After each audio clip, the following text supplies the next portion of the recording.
অসুস্থ পেঁচা উদ্ধার করে বন দপ্তরের হাতে তুলে দিলেন সচেতন পরিবার।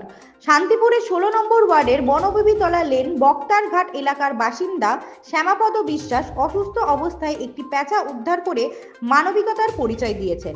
গতকাল রাতে নিজের উঠোনে অসুস্থ অবস্থায় পেঁচাটিকে দেখতে পান তিনি। শ্যামাপদ বাবু পেঁচাটিকে বাড়িতে এনে যত্ন সহকারে রাখেন এবং আজ সকালে শান্তিপুর বাহাদুরপুর পলাশগাছি বিটে বন দপ্তরকে খবর দেন। খবর পেয়ে বন দপ্তরের আধিকারিকরা ঘটনাস্থলে এসে পেঁচাটিকে উদ্ধার করে নিয়ে যায়।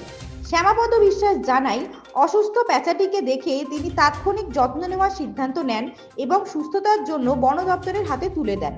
তার এই মানবিক উদ্যোগে এলাকাবাসীরা অত্যন্ত খুশি হয়েছেন এবং তাকে ধন্যবাদ দিয়েছেন। বন দপ্তরের আধিকারিকরা জানান, পেঁচাটিকে চিকিৎসার জন্য পাঠানো হয়েছে এবং তার দ্রুত সুস্থ হবে বলে আশা করা হচ্ছে। শ্যামাপদ বাবুর এই উদ্যোগ প্রাকৃতিক জীববৈচিত্র্য রক্ষার ক্ষেত্রে একটি অনুপ্রেরণার উদাহরণ হয়ে থাকবে। নদিয়া থেকে মলয়দের রিপোর্ট, এইচপিআর নিউজ। পেঁচাটা কোথায় ছিল? পেঁচাটা আমাদের উঠোনে এসে পড়েছে, আমার স্বামী পেয়েছে, আমরা ঘরে তুলে দিয়েছি। তারপরে আজকে বন দপ্তরকে খবর দিয়ে ও যাতে বাচ্চা সুস্থ থাকে আমরা তাদের হাতে তুলে দিলাম।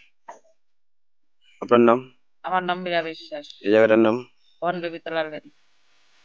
বাচ্চাটা এই আম গাছে ছিল, তাই করে যে পড়লো পড়লি করে আমি পাখনা আর চালাতে পারি, তখন আমি এই যত্ন করে দিয়ে ধরে নিয়ে ওই ঘরে ফিরে দিলাম।